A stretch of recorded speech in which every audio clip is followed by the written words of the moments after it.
Me pusieron un papel frente a mí, la superficie lisa y blanquecina contrastando con la aspereza de mis manos envejecidas. Eran Mateo y Sofía, mis hijos. Con sus sonrisas forzadas y sus voces empalagosas, repitiendo la frase que se convertiría en un eco perturbador. Es solo un trámite, mamá, algo sencillo para tu tranquilidad, mi corazón. Desgastado por años de amor incondicional, latía con la fe ciega de una madre que solo desea el bien para sus retoños, una fe que, en retrospectiva, resultaría ser mi mayor vulnerabilidad y, a la vez, mi inesperada fortaleza. A pesar de mi cansancio, había algo en el brillo de sus ojos que me inquietaba. Una prisa velada que no encajaba con la supuesta serenidad del momento. Yo confié, ¿cómo no hacerlo? Eran mi carne y mi sangre, aquellos a quienes había dedicado cada suspiro de mi vida. Firmé mi nombre garabateado con la caligrafía temblorosa de la edad, pero en un arrebato de lucidez casi mística, de un instinto primario que se negó ser silenciado por la dulzura engañosa de sus palabras. Añadí algo pequeño, casi imperceptible, una semilla plantada en el vasto desierto de la burocracia legal, que jamás, en sus más ambiciosos planes, se atrevieron a imaginar que una anciana, a quien consideraban una reliquia del pasado, sería capaz de escribir. Fue un acto de resistencia silenciosa.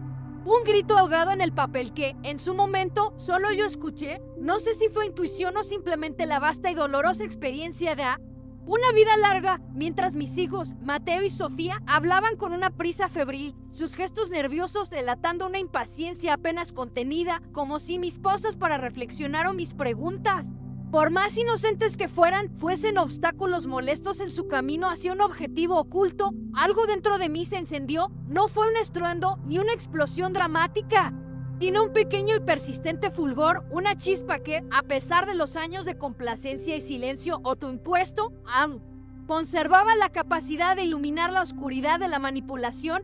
Era una pequeña alarma, un susurro persistente en lo más profundo de mi conciencia que me decía, con una claridad meridiana: mira bien, no te apures, no dejes que la prisa te sigue, ni que la familiaridad te haga bajar la guardia. Esa voz interior, que a lo largo de los años había aprendido a silenciar en favor de la armonía familiar, ahora se alzaba con una insistencia inquebrantable. Fue en ese instante, en medio de él, torbellino de sus argumentos apresurados y sus sonrisas forzadas, que la semilla de mi resistencia comenzó a germinar. Todo comenzó unas semanas atrás, en la penumbra de la madrugada, cuando el silencio de la casa se vio abruptamente roto por el estruendo de mi caída en el baño, el frío piso de baldosas contra mi piel, el dolor punzante en el brazo, la mezcla de sorpresa y vergüenza ante mi propia torpeza. Todo ello se grabó en mi memoria con una claridad cristalina. No fue nada grave, apenas un susto que me dejó el corazón latiendo con fuerza en el pecho y un moretón violáceo en el brazo. Esa caída, aparentemente insignificante, se convertiría en el pretexto perfecto para mis hijos. Esa caída, ese pequeño incidente que para mí no fue más que un recordatorio de la fragilidad de mi cuerpo envejecido, fue el argumento perfecto. La excusa iréfita que mis hijos, Mateo y Sofía, esperaban con una paciencia calculada, fue la validación que necesitaban para poner en marcha su plan. Cuidadosamente orquestado en las sombras de sus ambiciones, un plan que buscaba organizar las cosas en mi vida, pero que en realidad pretendía despojarme sutilmente de mi autonomía y de mi patrimonio, y yo, en mi ingenuidad, o quizás por la comodidad de dejarme cuidar, no pude ver la fina línea que separaba la preocupación genuina de la conveniencia disfrazada. Tenemos que prever el futuro, mamá, me dijo Mateo, el mayor, con una solemnidad forzada que apenas lograba disimular la impaciencia. En su voz, sus palabras, impregnadas de un tono de preocupación filial, flotaban en el aire como promesas vacías, mientras sus ojos, antes tan llenos de admiración infantil, ahora parecían evaluar mi existencia en términos de conveniencia y cargas. Tú ya no estás para vivir sola, con todos los riesgos que eso implica. Y todo ese papeleo puede ser complicado más adelante si algo te sucede. La frase, pronunciada con una cadencia estudiada, buscaba sonar a preocupación legítima. Lo dijeron con cariño, o al menos con una imitación perfecta de él, con esa voz envuelta en azúcar, melosa y empalagosa, que usaban desde que eran niños pequeños cuando querían conseguir algo de mí sin que protestara. Yo asentí, mi cabeza moviéndose mecánicamente en señal de aprobación. Una marioneta en sus manos invisibles. Pensé que estaban genuinamente preocupados por mí. Me sentí cuidada, envuelta en una manta de falsa seguridad, ignorando que esa misma manta era la que Poco a poco iba a comenzar a ahogarme. Pocos días después, el escenario se puso en marcha y me trajeron varios documentos. Pocos días después, la puerta de mi casa se abrió para dar paso a la materialización de sus supuestas preocupaciones. Mateo y Sofía aparecieron con una pila de documentos en sus manos. Carpetas abultadas que parecían contener el destino de mi futuro. Los colocaron sobre la mesa de la cocina, mi santuario personal, el lugar donde se habían forjado tantos recuerdos felices. Y donde ahora se libraba, silencio, una batalla por mi autonomía. La luz de la tarde que entraba por la ventana se reflejaba en el brillo de las hojas, revelando la frialdad de su contenido. Dijeron que eran para facilitar los trámites de la casa, del auto, de la pensión. Un eufemismo bien ensayado que buscaba camuflar la verdadera intención detrás de cada rúbrica. Para no complicarte la vida, mamá, insistieron, sus voces resonando con una insistencia que, en lugar de tranquilizarme, encendía pequeñas alarmas en mi interior. Yo los miraba uno por uno, a Mateo con su porte serio y calculado, a Sofía con su sonrisa nerviosa que no alcanzaba sus ojos. Los veía firmes, educados, atentos a mis reacciones, pero también con una urgencia apenas contenida detrás de sus miradas. Les pedí que me dejaran leer con calma, una solicitud simple y razonable. Sin embargo, la reacción de mis hijos fue un torbellino de microexpresiones que revelaron más que 1000 palabras. Se miraron entre ellos, un intercambio rápido de miradas cargadas de algo parecido al pánico. Vi cómo Mateo torció los labios, un gesto de disgusto que trató de disimular con una tos forzada. Sofía, mi hija menor, puso los ojos en blanco, aunque intentó camuflarlo con una risa nerviosa. Mamá, son cosas técnicas, nadie entiende eso, dijo. Una carcajada hueca que no disipó la tensión. Confía en nosotros, confía en nosotros. Esa frase, repetida comúnmente, se convirtió en una trampa verbal más peligrosa que cualquier amenaza. Explícita cuando viene sin respuestas claras, era la misma táctica que habían usado desde pequeños, la apelación a mi amor incondicional para evitar la rendición de cuentas. Esa noche, la frase resonó en mi mente como una campana de alarma, impidiéndome conciliar el sueño. Dejaron los papeles sobre mi mesa para que firmara tranquila. Un eufemismo para decir que esperaban mi rendición sin resistencia. Al día siguiente, cuando la oscuridad de la madrugada aún envolvía la casa, me levanté sigilosamente de la cama, mi corazón latiendo con una mezcla de aprensión y determinación. El insomnio había sido mi compañero durante horas. Encendí la lámpara de la mesita, su luz tenue extendiéndose como una mano amiga sobre el caz de mis pensamientos, y me senté a la mesa. El mismo lugar donde un día antes me habían presionado a firmar. Los documentos me miraban desde la penumbra, desafiantes y enigmáticos. Me puse mis lentes, esos que habían atestiguado tantas lecturas de cuentos infantiles y de cartas de amor, y que ahora se preparaban para desvelar una verdad mucho más dura. Cada página, cada párrafo, cada cláusula legal fue escudriñada con una concentración que no recordaba haber tenido en años. Mi corazón, acelerado por la adrenalina y la premonición de lo que encontraría, latía en mis sienes, y ahí lo vi. En medio de la jerga legal que buscaba confundir y disfrazar, uno de esos documentos me quitaba el derecho sobre mi propia casa. Entre cláusulas intrincadas y párrafos legales densos, diseñados para desalentar a cualquier lector no especializado, mis ojos se posaron en la línea que lo cambiaría todo. Descubrí que uno de esos documentos me quitaba, de manera absoluta y sin ambigüedades, el derecho sobre mi propia casa. Era el golpe de gracia, la estocada final, el despojo silencioso y legalizado de aquello que representaba la materialización de mi vida, de mis sacrificios, de mis recuerdos más preciados, mi hogar, el refugio seguro donde había visto crecer a mis hijos. Ahora pasaría a ser una propiedad ajena. Me convertía literalmente en una visitante con permiso, una intrusa tolerada en mi propia morada, una firma, mi propia firma.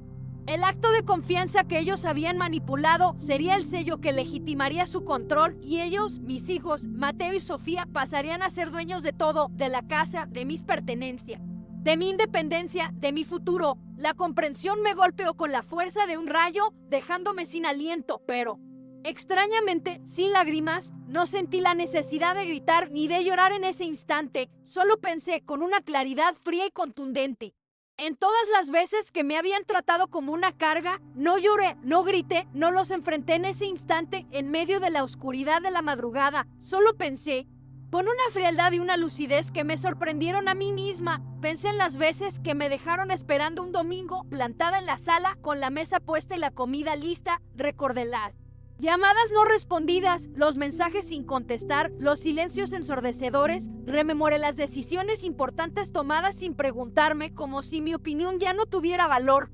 Con un dolor punzante, recordé las innumerables ocasiones en que me trataron como una carga sin que yo, en mi eterna complacencia, dijera una sola palabra. Pero esta vez sería diferente. La voz interior que había estado susurrándome, la alarma que había sonado débilmente al principio, ahora rugía en mi interior con la fuerza de una leona que protege a sus cachorros. Saqué una hoja en blanco, impoluta y desafiante, y reescribí una de las cláusulas cruciales con mi letra clara, firme. Una caligrafía que en ese momento recuperó la precisión y la determinación de mi juventud. Agregué una condición pequeña, casi insignificante a primera vista, pero poderosa en su implicación. Era algo que ellos, en su arrogancia, no notarían porque no esperaban que yo leyera.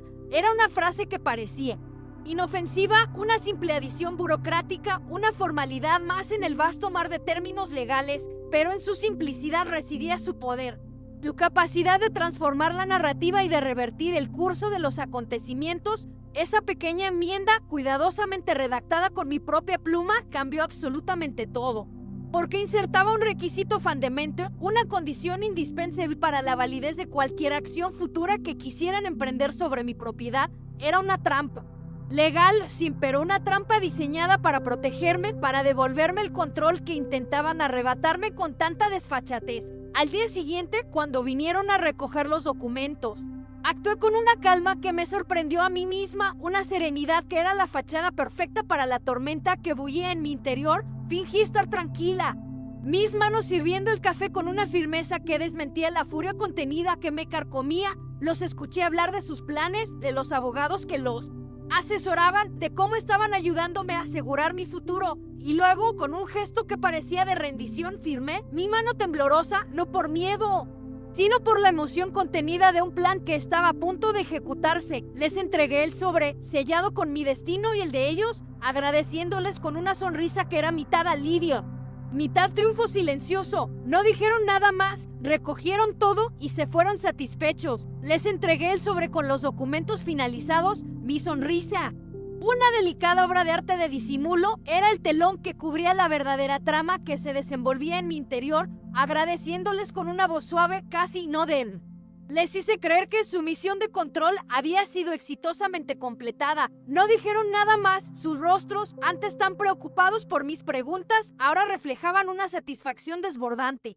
La calma de los que creen haber alcanzado su objetivo sin mayor resistencia. Recogieron todo con una prisa que rozaba la negligencia. Y se fueron satisfechos, pero ellos no sabían, en su ciega complacencia, que en esa hoja tan cuidadosamente oculta entre las demás había una bomba, no de explosivos, sino de verdad y de resistencia. Una bomba escrita a mano por una madre que, esta vez, se cansó de callar, de ser invisible, de ser tratada como un objeto más en el inventario de sus vidas ocupadas. Una bomba que detonaría en el momento justo, no para destruir, sino para reconstruir, para devolverme la voz, la dignidad y el lugar que me habían arrebatado. Cada trazo de mi pluma había sido un acto de rebeldía, cada palabra una declaración de guerra silenciosa. Pasaron unos días sin novedades. Una calma que precedía a la tormenta, un intermeso silencioso en el que la tensión se acumulaba de forma imperceptible. Mis hijos no mencionaban nada sobre los documentos, ni una palabra sobre el traspaso. No llamaban más ejido, no mostraban cambios en su actitud. Era como si mi existencia, o al menos mi control sobre mis bienes, hubiera sido resuelta, archivada, olvidada en algún rincón de sus agendas apretadas. Seguían sus vidas como si yo hubiera hecho exactamente lo que esperaban de mí: firmar, ceder mi voluntad, desaparecer del mapa de sus preocupaciones. Yo tampoco dije nada, me limité a observar, a sentir el pulso de su complacencia, a calibrar el momento exacto en que mi bomba de tiempo haría su trabajo. Me costaba aceptar que de alguna manera no me sorprendía su comportamiento. En el fondo, quizás siempre supe, o al menos intuí, que el cariño que me mostraban tenía límites invisibles, que había dejado de ser una prioridad en sus vidas adultas y absorbentes, que ya no me veían como su madre, sino como un trámite pendiente. Esa espera, ese silencio, no era inacción, sino una paz estratégica. Me costaba aceptar con una punzada en el corazón que era mezcla de tristeza y resignación, que de alguna manera esta indiferencia, esta falta de atención genuina no me sorprendía en absoluto. Era un conocimiento tácito, una verdad que había residido en el fondo de mi ser durante años, reprimida por el deseo de mantener la armonía familiar. En el fondo, quizás siempre supe, o al menos intuí con la sabiduría que solo la vejez y la observación paciente pueden dar, que el cariño que me mostraban, tan efusivo y aparentemente profundo en la superficie, tenía límites invisibles, fronteras no verbalizadas que no debía cruzar. Comprendí con una claridad dolorosa que había dejado de ser una prioridad para ellos, que mis necesidades, mis deseos, mi propia voz se habían silenciado bajo el peso de sus ambiciones. Ya no me veían como su madre, la figura central de su universo infantil, sino como un trámite pendiente. Esta revelación cruda y desoladora fue paradójicamente liberadora. La decepción, al despojarse de la ilusión, dio paso a una especie de fortaleza fría, a la determinación de que si ya no era su madre en el sentido profundo y respetuoso, entonces no tenía por qué seguir actuando como la madre sumisa que ellos esperaban. Una mañana el teléfono sonó y la voz de Sofía al otro lado de la línea interrumpió el monólogo silencioso de mis pensamientos. Fue amable como siempre, con ese tono dulzón que ahora me resultaba tan familiarmente engañoso, pero había algo diferente en su timbre, una urgencia apenas contenida, una excitación que intentaba disimular, pero que vibraba en cada sílaba. Mi corazón, que ya había aprendido a distinguir los matices en sus voces, se apretó con uno premonición. Sabía que el momento había llegado. Mamá, ya tenemos todo listo con lo del traspaso, dijo, y en sus palabras había un dejo de triunfo, una satisfacción apenas disimulada. El abogado dijo que en unos días te llega una copia solo para que la guardes. La frase, pronunciada con una ligereza que me heló la sangre, era la confirmación de lo que había leído en esos documentos, que habían procedido con su plan de despojarme de mi casa. Ah, sí, qué bien, respondí, disimulando mi ironía, con una calma que me sorprendió a mí misma. Y luego Sofía bajó la voz, un tono casi conspirativo. Bueno, también queríamos comentarte algo, dijo Sofía, su voz bajando un tono, transformándose en un susurro cómplice. Era una táctica vieja, tan transparente como el cristal, pero que antes, en mi ingenuidad, había funcionado a la perfección. Mateo y yo estuvimos hablando y creemos que se haría mejor si vinieras a vivir con alguno de nosotros, para que no estés sola, para que tengas compañía y no te caigas de nuevo. Ahí estaba el paquete completo, el plan perfectamente orquestado, el golpe doble que buscaba dejarme sin nada, sin voz, sin autonomía. Primero, quitarme la casa, mi fortaleza, el último bastión de mi independencia, y luego, con la excusa de mi bienestar y mi seguridad, ofrecerme una esquina en sus propias vidas, como si fuera una planta que se traslada de maceta, un objeto decorativo que se mueve de un lugar a otro. La idea de rotar entre sus casas, de ser una invitada perpetua en la vida de mis propios hijos, me pareció una prisión de terciopelo. Mis ojos se humedecieron, pero no de tristeza, sino de una furia gélida. ¿Y cuál de ustedes dos sería el afortunado anfitrión?, pregunté, mi voz teñida de una ironía tan sutil que Sofía no la captó, o quizás prefirió ignorarla. Mi pregunta, que buscaba exponer la fragilidad de su altruismo, se perdió en el torbellino de su respuesta, que confirmó mis peores temores sobre la carga que yo representaba. Bueno, en realidad pensábamos que podías rotar unos meses con él, unos conmigo, respondió con una ligereza que me heló el alma. Así no se vuelve tan pesado para ninguno. Esa frase, pronunciada con una naturalidad escalofriante, se clavó en mi corazón como una daga afilada, tan pesado como si mi existencia misma, mi ser, mi compañía, mi amor, mi historia fueran una carga, un fardo insoportable que mis propios hijos debían compartir para aligerar el peso. La humillación fue profunda, la tristeza inicial se disipó, reemplazada por una rabia gélida y una determinación inquebrantable. Ya no era una madre que esperaba ser amada, sino una mujer que se negaba a ser una carga. Lo pensaré,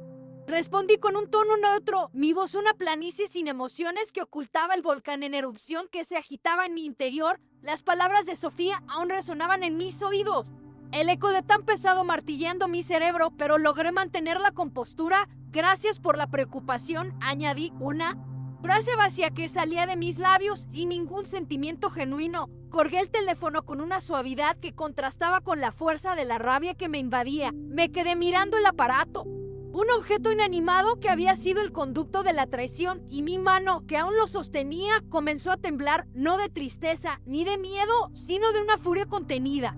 Una indignación que había permanecido dormida durante años y que ahora despertaba con una fuerza arrolladora. No era por el plan en sí. Aunque el despojo de mi hogar y la idea de ser una invitada rotatoria eran insultantes, sino por cómo lo disfrazaban de gesto noble esa misma tarde.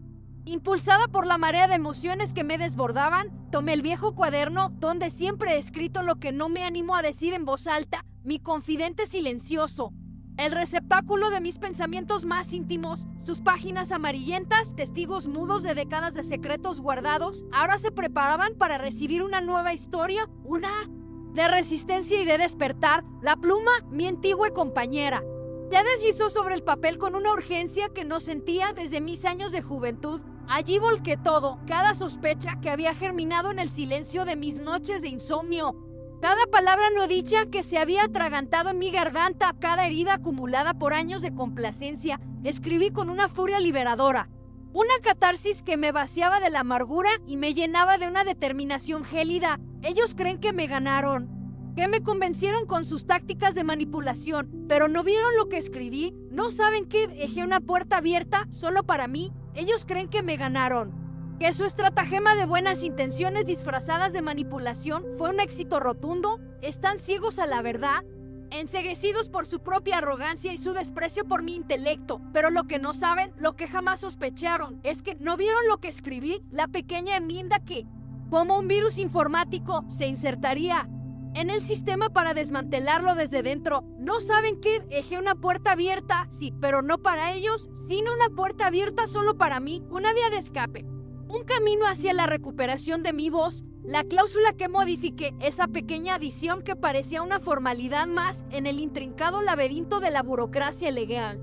Era en realidad un arma formidable, legal, con peso. No era un garabato sin sentido. Estaba bien formulada, cuidadosamente redactada, cada palabra elegida con una precisión que superaría cualquier escrutinio. Un viejo amigo de mi esposo, el querido Julián, que había sido un notario público, me había enseñado hace muchos años la importancia vital de leer los contratos con cuidado. Recordé sus sabias palabras justo a tiempo. Un viejo amigo de mi esposo, el bondadoso Julián, que había sido notario público durante toda su vida y que me había enseñado en alguna tarde de café y confidencias la importancia crucial de leer los contratos con un ojo crítico. Él siempre decía que el verdadero poder residía en el conocimiento y que la ignorancia, especialmente en asuntos legales, era una forma de esclavitud. Recordé sus consejos justo a tiempo.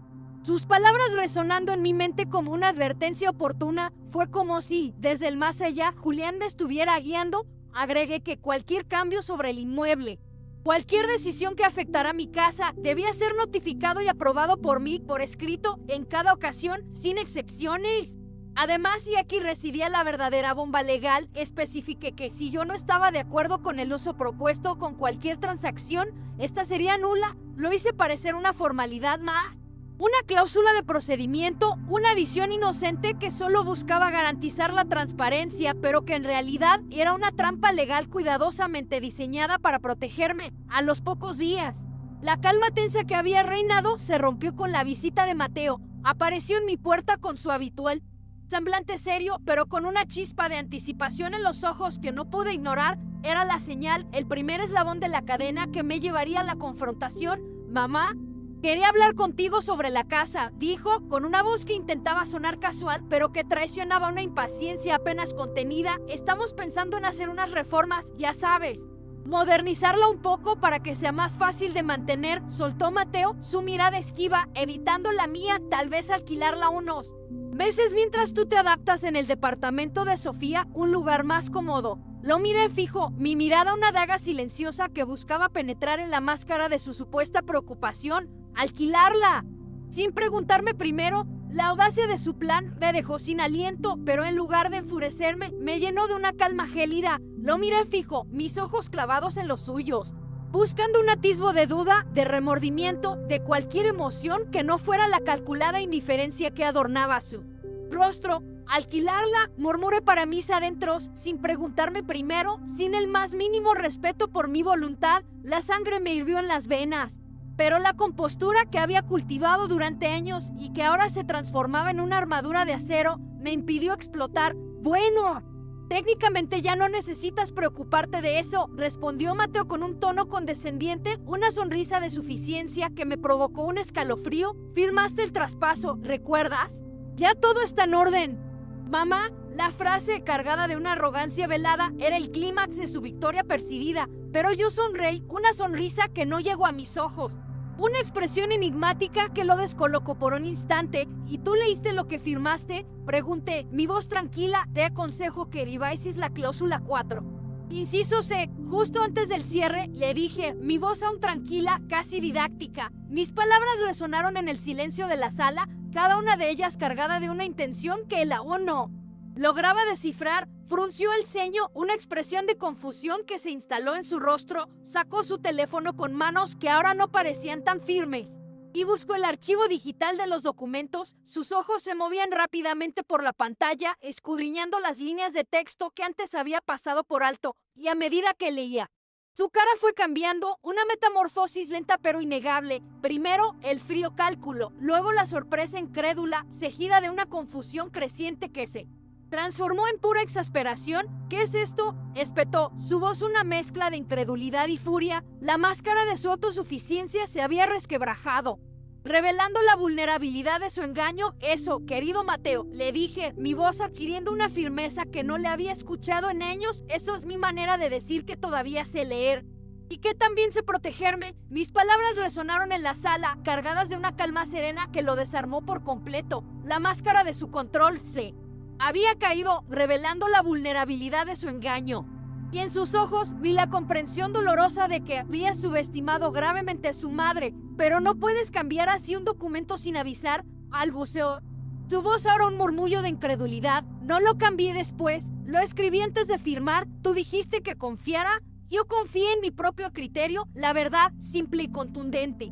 Lo dejó sin palabras, atrapado en su propia trampa, sin escapatoria posible. La sala se llenó de un silencio denso, cargado de la magnitud de mi victoria silenciosa y de la amargura de su derrota. Mateo se quedó parado en medio de la sala, su cuerpo rígido, la mente en un torbellino de emociones contradictorias. No sabía si gritar, si reír de la incredulidad, o si salir corriendo de la vergüenza y la frustración que lo consumían. Su rostro era un mapa de sorpresa, furia y desconcierto. Mamá, esto complica todo, murmuró, su voz apenas audible.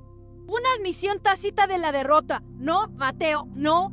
Lo complica, le corregí con una voz tranquila y firme. Lo equilibra, restaura la justicia que ustedes intentaron subvertir. Esa noche dormí en paz.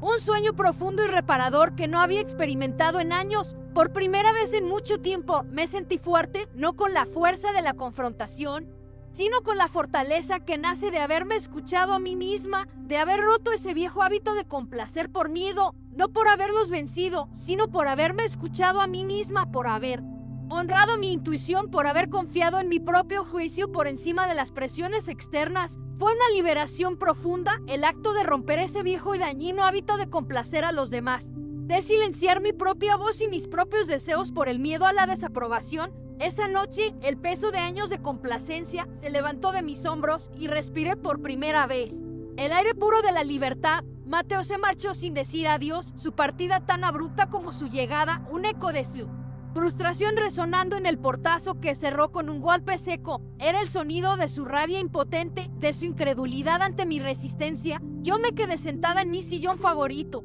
con una taza de té caliente entre las manos, sintiendo el calor reconfortante que se extendía por mi cuerpo. Yo me quedé sentada en mi sillón favorito, el mismo que había sido testigo de tantas tardes de lectura y de conversaciones con mi amado Julián, ahora convertido en el trono de mi renovada soberanía. Con una taza de té caliente entre las manos, sentía el calor que se extendía por mis dedos. Un calor reconfortante que contrastaba con la frialdad de la confrontación que acababa de vivir. Sentía una calma extraña, no la euforia desmedida de una victoria contundente, sino una serenidad nueva, profunda y arraigada. Era como si me hubiera quitado de encima una manta pesada que llevaba años cubriéndome los hombros. Una manta hecha de expectativas ajenas y de miedos silenciosos. Esa liberación no era ruidosa, sino un susurro tranquilizador en mi alma, la sensación de que por fin podía respirar con libertad. No era ingenuo, ni mucho menos. La vida me había enseñado que las victorias rara vez son absolutas y que los conflictos, especialmente los familiares, tienen la tenaz costumbre de prolongarse. Sabía con certeza que aquello no había terminado, que Mateo y Sofía no iban a quedarse tranquilos, que la frustración de su derrota los impulsaría a buscar otra manera, otra rendija en mí. Armadura, su orgullo herido no les permitiría aceptar la derrota con dignidad y extrañamente no me importaba esa tarde.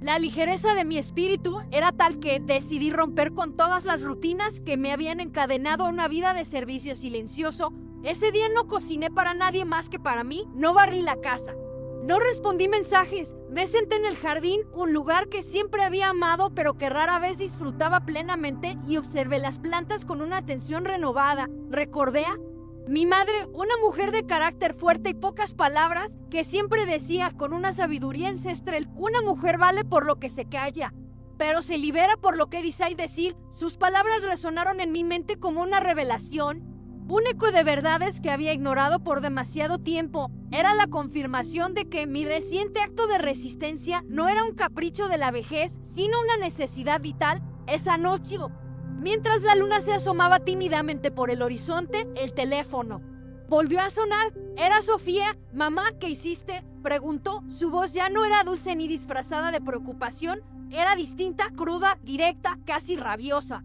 Despojada de toda pretensión, sabía que la bomba que había plantado había detonado y que sus esquirlas los habían alcanzado de lleno. «¿A qué te refieres?», pregunté, mi voz tranquila, buscando desestabilizarla, obligándola a articular la verdad que le quemaba en la garganta. Sabía perfectamente a qué se refería. «Mateo me contó lo de la cláusula. ¿Por qué hiciste eso sin hablarlo con nosotros? ¿Por qué nos traicionaste?», espetó, su voz subiendo de volumen. La acusación de traición, viniendo de quienes me habían despojado en silencio, era una ironía. «¿Y por qué ustedes decidieron traspasar todo sin hablarlo realmente conmigo, sin una explicación honesta?», respondí, devolviéndole la pregunta con una calma que la descolocó por completo. El silencio que siguió fue largo o pesado. «Solo queríamos ayudarte», balbuceó al fin, un murmullo patético. «No, Sofía», le corregí, mi voz ahora más firme. «No querían ayudarme, querían controlarme, y lo peor es que pensaron que yo no me daría cuenta. No es así, Sofía, cariña». «Lo es», le dije con una voz que, aunque serena, estaba cargada con el peso de años de verdades silenciadas. La frialdad de mi réplica la desarmó por completo. «Y no me duele el intento. No me duele la avaricia. Lo que verdaderamente me duele es que ustedes, mis propios hijos, hayan asumido con tanta ligereza que su madre era una mujer tonta, fácil de engañar. Esa suposición, esa profunda falta de respeto por mi inteligencia y mi experiencia de vida, fue la herida más profunda, la que me impulsó a la acción. Que mis propios hijos, a quienes yo había enseñado a leer y a pensar críticamente, me trataran con tal desprecio intelectual era inaceptable, y esa herida, lejos de debilitarme, se convirtió en una fuente de fuerza. Ella suspiró al otro lado del teléfono, un suspiro largo y pesado que pude imaginar con vívida claridad. Pude visualizarla sentada en algún lugar, nerviosa, con la pierna temblando bajo la mesa y el ceño fruncido. Era la imagen de la derrota, la de alguien que se da cuenta de que ha subestimado gravemente a su oponente. Su silencio, que antes me había dolido, ahora era una confirmación de que mis palabras habían calado hondo. «No fue por maldad, mamá», balbuceó, intentando una última vez justificar lo injustificable. «No fue por comodidad, por egoísmo, pero no». La dejé terminar. «Sí lo fue, Sofía», le respondí, mi voz cortante como un cuchillo. «Fue por una mezcla de todo eso, sí, pero sobre todo fue por esa costumbre que tienen de tratarme como si ya no tuviera voz, como si mi opinión fuera irrelevante». La conversación terminó sin acuerdo, sin una resolución inmediata. Lo siento que quizás en algún rincón de mi corazón aún esperaba escuchar, pero algo fundamentalmente había cambiado, algo que trascendía las palabras y las disputas por propiedades. Por primera vez en mi vida, yo había dicho las cosas sin suavizarlas, sin endulzarlas para que dolieran menos. Había hablado desde la autenticidad, desde mi propia verdad, y eso Eso fue libertad, una sensación embriagadora que se extendió por cada fibra de mi ser. Al día siguiente, impulsada por esa nueva ligereza, decidí salir, no a una obligación, sino a pasear, a respirar el aire de la calle, a sentir el sol en mi rostro. Fui a la biblioteca del barrio, un lugar que amaba pero que rara vez visitaba. Caminé con paso lento pero seguro, cada paso una afirmación de mi autonomía. Saludé a viejos conocidos, a los vecinos de toda la vida que pasaban por mi lado. Nadie lo sabía. Ni una sola alma en el barrio era consciente del terremoto emocional que había sacudido mi mundo interior, pero yo sí lo sentía con cada fibra de mi ser. Una certeza inquebrantable de que era una nueva versión de mí misma la que caminaba por esas calles. Cada paso era una afirmación, cada respiración una celebración de mi libertad recién encontrada. En la biblioteca, mi santuario personal de conocimiento y de historias, encontré un libro con la cubierta desgastada, mujeres mayores que reescribieron su destino después de los 70, historias reales, inspiradoras de mujeres que, como yo, habían encontrado su voz y su fuerza en la segunda mitad de sus vidas. Era como si el universo me enviara una señal, una confirmación de que no estaba sola en mi camino. Sentí una conexión instantánea con esas mujeres desconocidas. Me senté a leer con avidez, cada palabra un bálsamo para mi alma, cada historia un eco de mi propia experiencia. Una de ellas decía: no fue el mundo quien me dio la espalda, fui yo quien por años dejé de girar para mirar de frente. Esa frase resonó en mi mente con una claridad ensordecedora, revelando la verdad más dolorosa y más liberadora de mi vida, que mi sumisión no había sido impuesta, sino elegida. Volví a casa con ese pensamiento grabado a fuego en mi ser. Me preparé una sopa, el calor reconfortante del caldo llenando la cocina, y me senté en la mesa, sola, sí, pero por dentro estaba más acompañada que nunca, con la presencia de esas mujeres valientes y la sabiduría de sus historias resonando en mi alma. Mientras comía, el timbre sonó, un sonido inesperado. Era mi nieta, Camila, la hija de Sofía. Tenía los ojos tristes. Abuela, ¿puedo quedarme un rato contigo?, preguntó. Su voz un susurro. Asentí, mi corazón sintiendo una pulsada de ternura y una premonición. Entró sin decir más, se sentó a mi lado en el sofá. Después de unos minutos de silencio, me dijo con una sinceridad desarmante: mamá está furiosa, dice que no entiende por qué hiciste lo que hiciste.